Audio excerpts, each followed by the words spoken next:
Ito, ang ginagawa ko kasi kapag example itong Ethereum, 'di ba, nagiging blue na. Yan. So nakataya diyan as of now 500. Okay?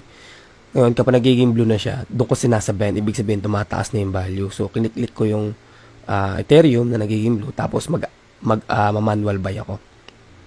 Pinipindot ko tong buy, then maglalagay ako ng amount. For example, lalagay ko 1,000. Okay?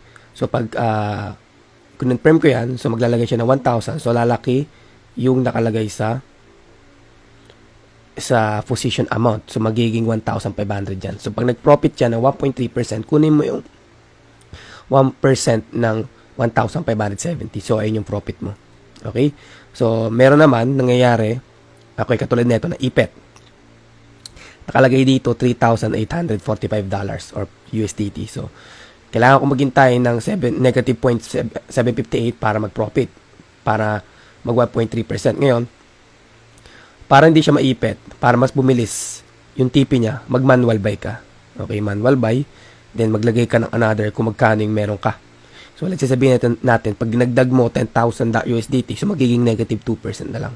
Hindi mo na kailangan maghintay ng from negative 7 para umakyat ng 1.3%. Hindi. So, pag nagdadagdag ka ng pondo, bumababa yung negative niya, okay, mas lumalapit sa TP. Ano purpose nun?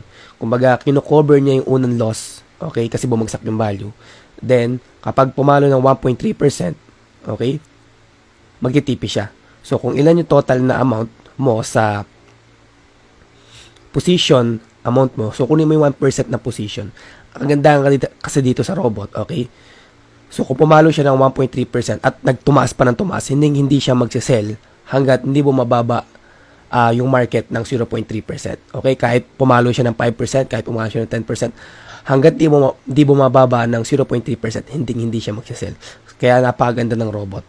Okay? Kumbaga, yung 1.3% is safety niya para anytime pwede siya mag-sell. Kumbaga, kumita ka ng 1% agad. So, kung malaki yung nakalagay sa trading fund mo, okay? Katulad nito, isang 0.38 malaki. So, kung pumalo ng 5% niya, magkano yung 5% niyan, di ba? So, kung pumalo ng 1% na lang, magkano yung 1% niyan?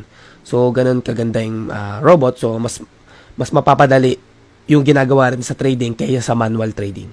So, yun lang, dagdag information lang about sa ginagawa kong mga diskarte para hindi maipitan ko sakali.